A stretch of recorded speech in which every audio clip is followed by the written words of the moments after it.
Today's episode of the Stallside Podcast was brought to you by Rood and Riddle Veterinary Pharmacy. Bart, how you doing today? Today's a great day. It is a great day. Actually, you've got a couple of very interesting guests on the show today. Yes, we do. We have some folks from Care Credit. Well, they've done an interesting study on the cost of ownership for a horse. And I'm looking forward to this conversation. Yeah, there's a website, equinelifetimeofcare.com, where they have a lot of statistics. And you're right. They talk some numbers, which may look a little bit scary, but I think we just need to demystify this and talk a little bit about the cost of horse ownership and the resources that are available for people to provide the care for their horses if they're not financially in a place to do that right now. Yeah, and there's a ton of information, so I want to give people the opportunity to go through that, because we're not going to be able to cover all that in our episode today. So I think it's important for people to understand. We're having this episode because, it's important for people to understand some of the costs that go into horses. I don't think any of us estimate exactly how expensive they can be. And these horses deserve our best. Yeah, absolutely. And, we're all driven to provide the best care for the horse, but there's resources that are needed to do that. Yep. And we don't want that to limit people getting the care for the horse that they desire and the care that the horse deserves. Absolutely. Why don't you give our listeners one more time that website? Equinelifetimeofcare.com. That's it right there. Yep. And so there's some good information there. So on Stallside this week, we're talking to Deb and Kate from Care Credit.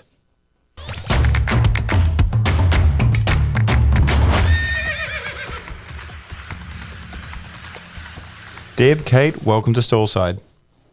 Thank you. Thank you for having us here. Oh, it's great to have you here. Deb Reeder, tell us a bit about yourself. Okay. So I have been in the equine veterinary profession for almost 40 years. And in 2002, a group of us formed the American Association of Equine Veterinary Technicians and Assistants. And I became the executive director of that for the last 20 years.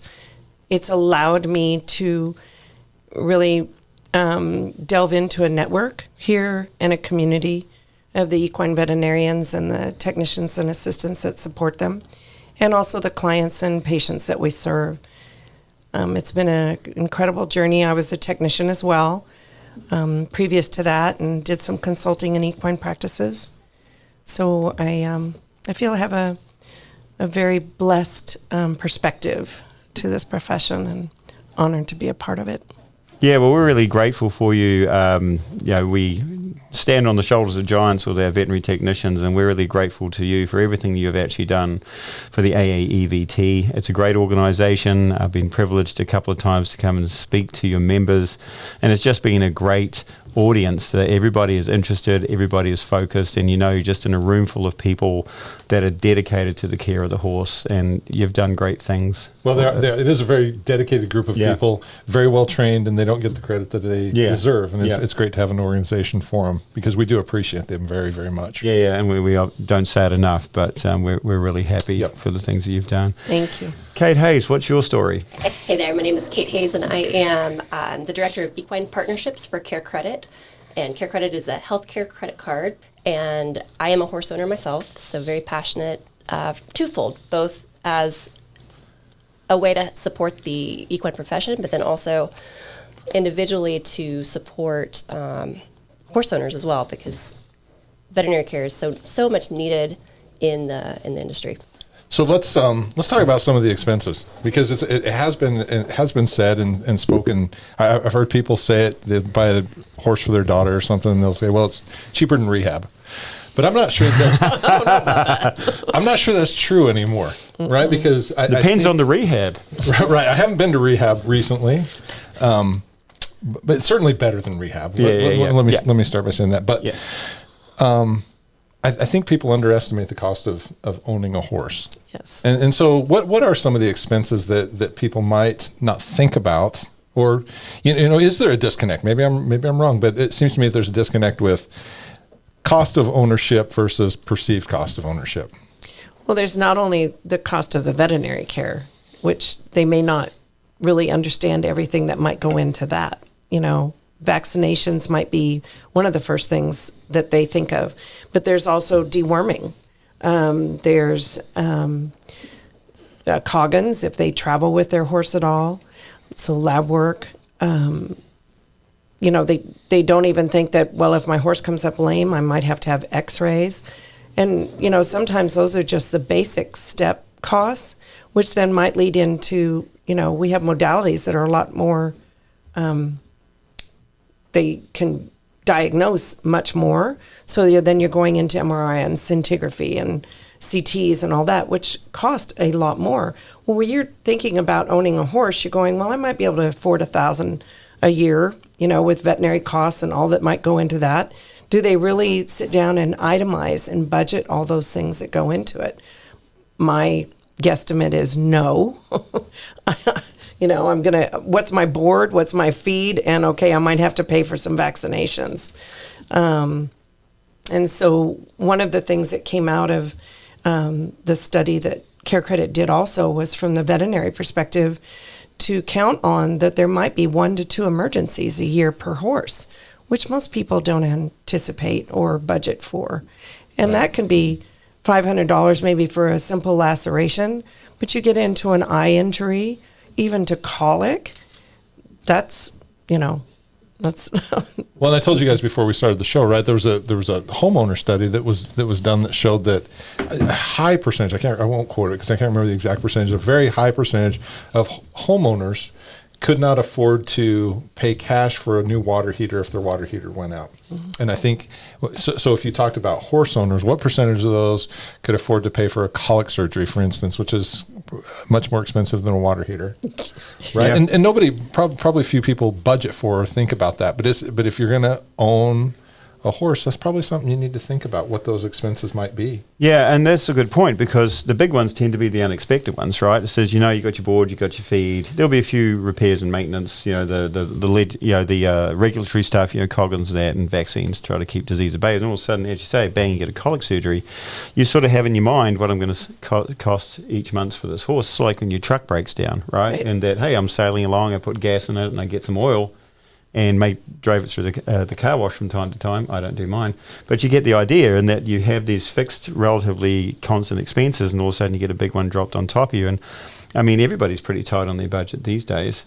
Right. And go ahead. Yeah, and so that's an issue. I remember there was a great anecdote a number of years ago now, when the financial crash happened. There were people that had bought motor vehicles on cheap finance, and they couldn't afford to fill the tank when the price of gas went up, so it sat home in the garage. So if you can't fix it, you can't afford it. And that's a hard way to look at that. But again, I know I'm on the pointy end of the big unplanned expenses. And, that's something we all have to get a head around because, again, you're driven to help the horse. By helping the horse, you help the person.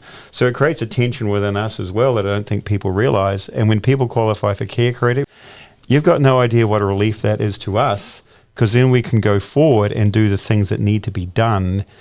And this person can have the outcome via the horse that they desire.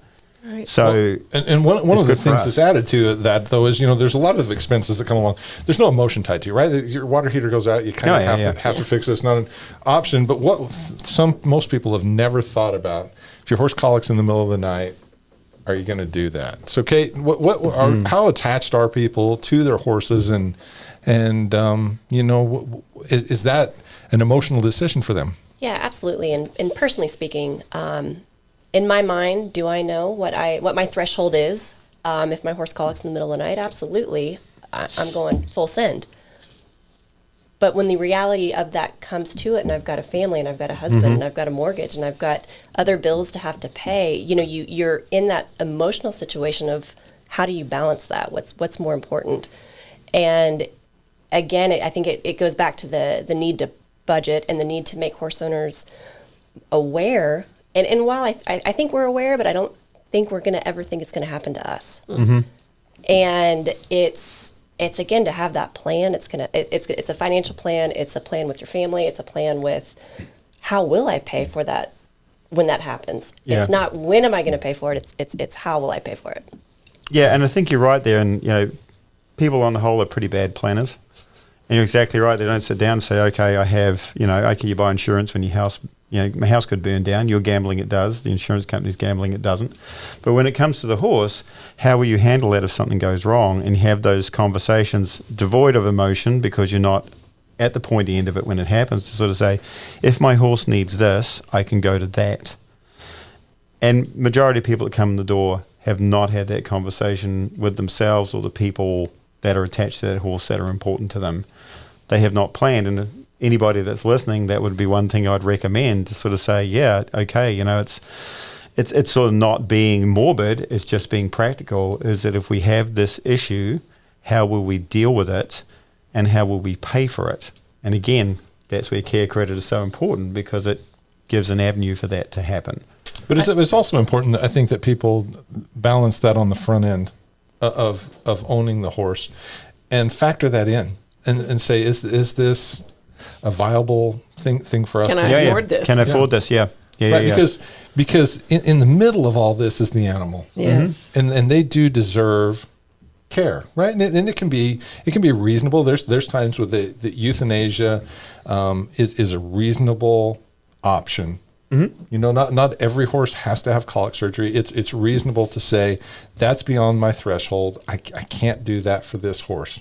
Yeah, and people shouldn't feel guilty about that, because it is a legitimate course of action. If there's like uncontrollable suffering or not the resources to take care of that, people need to sort of say, it's okay to stop. And you're in that situation, people, they feel really guilty sometimes. It says, no, you're doing the courageous thing for the animal. You're making the tough decision that needs to be made. You have not failed this animal. But there are care issues that are short of that, though, mm-hmm. that a lot of times don't get met because of finances. Yeah, as absolutely. Well. And so that has to be factored in. I think back to a little bit what you were saying, Dr. Morrissey, is, you know, for the horse owner to be proactive, not only in, you know, budgeting and safe husbandry and good nutrition, but to get to know their DVM, the staff at that practice and the practice itself, and create that relationship so that they can have those honest conversations with them and they feel safe, they feel protected, they feel like, you know, everybody's looking out for each other and the horse at the same time. And I think oftentimes we don't even think about that as part of owning a horse, is I need to establish this relationship with my veterinarian and his staff so that when those things happen, I can have those honest conversations with them, and it's not, it's not uncomfortable because you're with someone who cares. Yeah, you've already broached that subject. Okay, well, money could one day be a problem. How are we going to handle that? Because the animal only gets as good as we give it. Yes. Or as good as we can give it. And it's good to have that outlet for some people that may not right then and there have that money. But as a veterinarian in those situations, when you start talking money, it complicates the relationship. All of a sudden, complicates the dynamic between you and the client. And that, okay, we have a clinical role to fulfill, and often we have an emotional support role to fulfill as well. And then there's that money situation comes in because the clinic needs money. I mean, resources need to be paid for to actually provide that care. And again, it creates the tension on all levels of the relationship. Talk to me about the structure of the organization and how it came about. So Care Credit is financing for health and wellness, both from the veterinary side and the human side of things as well. Mm-hmm. So we offered financing for anything from, again, veterinary care all the way to med spas and chiropractic care, elective health care that typically insurance doesn't play a big piece of. So we enable both patients and pets to have much healthier lives, because when you give people a way to pay for things, they tend to go forward with treatment that they might not have accepted otherwise. Yeah, I feel Care Credit fulfills a huge need because a lot of the time veterinary expenses are unexpected. And, in the current economy, when you sort of see the figures, not a lot of people have an emergency fund for themselves, and they may not necessarily have one for their animals. And we're all here focused on the care of the animal. I mean, the veterinary profession needs money to function. This facility needs money to function. But ultimately, we're all here because we're driven to provide the best possible care for the horse. And so how do you approach that with the client? How do you sort of say to them, these are the services that we can provide, and this is how we can get you to yes for the care of your animal? Oftentimes when you're able to remove the cost barrier from moving forward with treatment, that typically, what pet owner, what horse owner doesn't want the very best care or optimum treatment for their horse? So when you're able to take away cost as being a barrier, you get much more compliance from the horse owner side. The veterinarian's able to do what they're so well trained on doing, and it's a much happier and it's a much more beneficial relationship. Again, that is tailored to the overall health of the horse. Yeah, and I think you make a really good point, because, you know, when you're actually in the front line and you're actually dealing with people, maybe it's an emotionally charged situation, and they know to bring the horse, and horses are large animals. Large animals tend to cost a lot, you know, to feed, to board, and then medical care also, just for the sheer amount of resources that they need. Sometimes it can be a difficult entry into the relationship, in that you're there to actually help and provide service, and then the spectre of money comes in. It sometimes alters the dynamic between me and the client, in that, okay, well, I need your help, but why are you talking to me about the money? And unfortunately, money is what is needed to make the world go round. It is needed to make veterinary medicine function to the level that it can function. And as I say, you make a really good point, in that if you can remove that cost barrier, for a lot of people, they come here with the best of intentions, and then they see perhaps they can't provide for their animal, and that creates a tension in their mind, which you see is very emotionally distressing. And people need to realize we pick up on that. And it's difficult then, you're sort of saying, okay, well, we can do all of these things, but maybe you don't have the resources to do that. And you're right, this actually provides people a way to spread that cost out over a longer period of time, when they can actually find ways to actually get it done. And you're right, we get to yes on the care of that animal. This is what your animal needs. We're here to partner with you on that. We're trying to provide the best possible care within the resources you have. And Care Credit's an organisation that actually says, okay, well, we'll pick that other part up and sort of say, we will provide you the financial resources to take care of the animal, and we'll sort the other stuff out later. So for us in the hospital here, it's very valuable. And people drive in, they look at the hospital, they sort of think, okay, well, you deal with all these multi-million-dollar racehorses, and we do, but we also deal with the horse in somebody's backyard. And they may not have the resources, although it's always heartening to know some people will come in, they'll have a $500 horse, they will drop $10,000 on that horse because it's an emotional thing for them, and they like that horse so much that to them that was worth spending their money. But there are situations where people want that care for their animal and they can't get it, and without Care Credit, everybody loses. So what could somebody expect if they brought a horse in here? Which I think this is probably fairly typical of most. I don't think our bill collection is much different than anybody else. No. But what could people expect when they brought a horse in? Yeah, finances. Yeah, from a financial point of view, I mean, there will be an assessment made and a deposit. Okay, so like to come in, or when the conversation first happens, say it's planned. It says, okay, well, we'll require this deposit to get going, and we'll sort out the balance. And for a lot of things, it's pay at the time of service, pay the balance. And that's as long as everybody goes in with that expectation, they know. There's certain things that are actually going on for a number of days in the hospital, and so depending on your relationship with that client, there'll be an account. But the account or the ability to pay later shouldn't necessarily be expected. That's something that you have to establish up front, to sort of say, okay, this is what we're asking for a deposit. This is an estimate of what this is likely to be. It's very difficult to quote in veterinary medicine because the cases are so elastic. Yeah. And I think that's how people sometimes don't quite understand where we're coming from, is that your sick horse that seem to have the same problem as your friend's sick horse are completely different. Mm-hmm. And it requires different things, maybe require different antibacterials. They vary in price, different length of stay. Fluid therapy is very expensive. So no two cases with the same diagnosis are exactly the same. And I think that creates a lot of tension in people's minds because they can't understand the difference. So you try to talk them through that. But again, the goal is to settle the balance at the time of collection of the animal, or have some method in place prior to that point of discharge where it can be paid for. Yeah.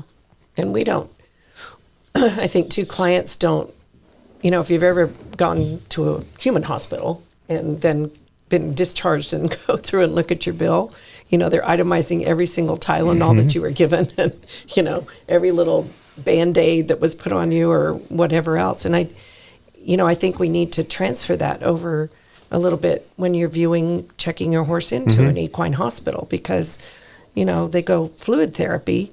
Why is that so expensive? everything that goes into that. And it's not only the fluids or perhaps the medications that are, there. It's also the staff time, devoted to watching your horse and making sure that, nothing has changed and reporting that back. So there's just so many, like you say, there's so many dynamics that go into it that, okay, I'm bringing my horse to the clinic, and then, whoa. But yeah. And when people bring it in, they need to realize they're paying for the nursing, because the battle is won and lost at stall side. We come in, make decisions, do things, but it's that everyday care, minute-to-minute observation by the people that, you have fostered, that actually really is the secret sauce on care of this animal. And people cost money, as they should, and skilled people deserve to be compensated. And, we endeavour to actually do that. And that's something people should realise. You're paying for an ecosystem. You're not paying for me. You're paying for all the other things that allow me to do the job that I do. And that is people that are skilled and have dedicated their lives to the care of the horse. Yep. And it's heartbreaking. I know from a technician perspective, it is absolutely heartbreaking to have sat around with a patient or a foal all night long. And then morning comes and this is, you're talking to the veterinarian and the staff and the group and having your rounds, and, this is the discussion, or this is the diagnosis going forward. And then to have to go to that owner and have that conversation. And it's heartbreaking when, you have to, let a horse or a foal go because they can't afford to do everything. And you've sat up all night and you're just like, but it's tough. But we're very lucky to live in this time where so much is available to us. And human medicine has made such huge advances, and a lot of that transfers over. But the other thing that does come with it is the expense. Because we can do a lot, we can fix a lot, but it takes a lot. Yeah, and to Bart's point, we're competing on the same market as human medicine for a lot of these things that we use and the equipment we use. There is no big insurance pool of money subsidizing care. People see in veterinary medicine more the true cost of what medicine and medications cost. Yep. And so that's actually a bit of an eye-opener for them, because it says, well, I went to the hospital, I had this, that, and everything else. Yeah, but there was this massive insurance system going on behind you. You just paid a little bit of it here. Here, unfortunately, you're seeing the true cost of what this really... It comes all at once. Yeah, it all comes at once, yeah. And I don't even think a lot of clients actually read the fine print of their insurance policy if their horse is insured either, because there's a lot of stipulations there, what it will cover and what it won't. Well, that's true too. And the other thing is that you just get what's left over, whereas in our situation, say the animal is insured, you pay the bill and the insurance company reimburses. They don't pay us directly. I think that creates a lot of tension in people's minds they don't understand. And so you need to provide payment and then you'll get money back. It's not like you just pay the difference.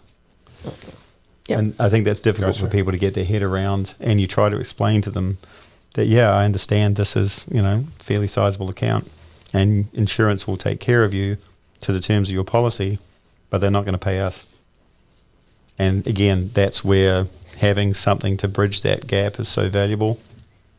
Well, there's also, I think, to the expectancy that payment should be accepted up front. And what is it about the equine profession where that is now an option?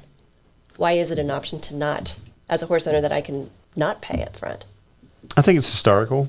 Historically, it has been that way. And you take your animal to the vet, you go to the vet with your animal, you should be expecting that. You go for human medical care, you should be expecting the first discussion is how you're going to provide payment. We don't tend to do that in the equine thing because historically, I think there's this massive pool of goodwill between horse owners and equine veterinarians. Is that, okay, I'll help you out and you pay me? But finances have changed.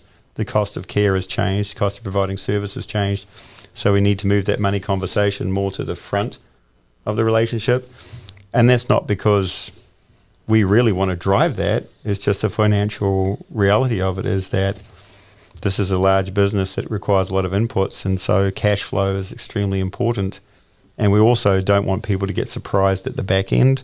We need to have that conversation at the front end. We work really hard to have that conversation at the front end, even though we know there will be complications that come along and unexpected things that are going to make that initial estimate sometimes not very close. Well, and I think that's important for both veterinarians and clients to understand, right? To get an idea up front. But as Peter's talked about, it's dynamic. It changes from day to day. And that's why it's important, I think, for veterinarians to give updates, and for clients, if you're not getting those updates on your bill, you can. I think you should ask for them. Yeah. You can ask for them every day.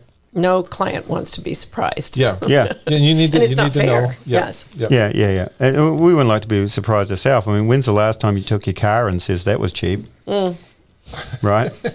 Really? And it's the same thing, is that, we're never going to be looked on as that didn't cost much. But, there's cost and there's value, and what we try to do is provide value, because we know it's going to be a significant expense for a lot of people for what we do. I bought dinner at the airport last night. I think I could have paid for a colic surgery. Really? Yeah. So that $30 burger And and fries. I needed a colic surgery. Yeah, I needed a colic surgery afterwards. Oh. So there you've got this price and value, right? You've just told me that proposition didn't work for you. I still executed the He still ate. You still ate, yeah. You still went through with the deal, I but did it. sort of a bit of buyer's remorse, though. Is that what you're telling me? Yeah, sure. At 30,000 feet? Yeah. Yeah.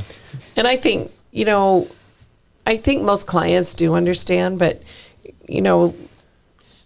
I think so many of us in the equine profession, especially veterinarians, technicians, assistants, even the staff in the office, they do this because they love what they do. It's passion driven. And sometimes we get taken advantage of for that passion. And, I think clients need to sometimes be reminded that this hurts us because it's hurting our passion when we can't provide the service and the standard of care that we know this animal needs and can save its life or let it continue on. That's a difficult crossroads, I think, in our profession, and why there is the angst in our equine profession, especially where it's not the choice so many times in the colleges of veterinary medicine. People are choosing rather to go to small animal or not go further at all. And, we care as much about these animals as the owners do, sometimes maybe even more. But So if I was this horse owner and I came to this clinic and I saw somebody for my horse, Anna says, I can't afford that, what is the mechanism where I contact Care Credit, and what would you be asking of me to see whether I fulfill the requirements for your services? So you can, as a client, you could pre-qualify using a handy-dandy QR code that's at the front at admissions there at the hospital. So tell me about this handy-dandy QR code. I'm very intrigued. So everyone's How familiar. that works. So everyone's familiar with the QR code. Oh, these yeah. days. Yeah. QR code. So what does that QR code entail? What information am I providing? So you are directed to a very, very short credit application that, again, we take a look and find out if you're a qualifiable candidate, and if so, then you're offered a line of credit that you can use instantly for your horse's health. So to get to the nitty-gritty, what would qualify me and what would disqualify me for this line of credit? Because, again, we might as well people should know what fits and what doesn't. So you also are able to, as a horse owner, submit the estimated amount that you're looking for to finance treatment for, whether that be today. And oftentimes I would encourage for chronic cases that might occur to overestimate that amount, so it gives, again, the enough line of credit to be able to pay for those services of the case. And this sounds like a pretty standard credit type application. I mean, there's nothing really special. So people walk up to saying this is just like getting an account at a phone company or applying for auto finance. So it's nothing that people should feel unfamiliar with. You're right. And what's great about it, I'm going to say the beauty of it is that most of our cardholders tend to spend multiple times at the hospital that they opened their account in. So again, what we see that as I think compliance, because they're coming back, whether it be for follow-up care, whether it be for the medications, or for the recommended treatment that the veterinarian's doing. So you see them come back more frequently than you might otherwise. Well, it's establishing a relationship which otherwise may not have existed. And I mean, let's face it, and Bart, you would agree, I mean, this whole thing is based on relationships. Absolutely. Interpersonal relationships between clients, veterinarians, sort of people that support the clients and the veterinarians. It's all based on personalities and interpersonal relationships. So again, this facility creates a relationship with that client that otherwise wouldn't exist. Yeah, and it's a great product because it does remove some of that emotion, right? When you have somebody who's forced into a corner, they go, where time matters. Right? Yeah, you need to make a decision. Oh yeah, it gives people an option. Yeah, absolutely. And you're right about the time mattering thing, because 30 minutes to a couple of hours, that's the difference between getting home and stopping right there sometimes. Yeah. And it can be used for your dog and your cat. It can be used for you personally, for dental. Really? CVS, Walgreens. If you want to go to a spa, because, and speak to this better than I can, Kate, but I think Care Credit and Synchrony is based around wellness and care, and whether that applies to your animal, your pet, or to you yourself. And so that's what's kind of, I didn't realize that Care Credit had expanded into all these other arenas as well. Yeah, it's truly a solution for health and wellness, and it extends into the veterinary space as well. But it's a healthcare credit card for both yourself and your pet and your horse. I did not know that. There we go. I feel so much better already. Yeah. We're all going headed to the spa? We're all going to the spa. I might go to the spa and everybody would leave. I'm pretty sure they know you by name. Yeah, well, maybe. Yeah. Infamous or notorious, one of them. Yeah. Well, that's great. Any more questions? No, I don't think so. Anything else you guys wanted to add? I think we've covered it. I appreciate you being here with us today. That was an interesting conversation, and it was a lot of fun. Thank you. Absolutely. Thank you for your time. It's been a great conversation. And that was Stallside for this week. I was talking to Deb and Kate from Care Credit. See you next time.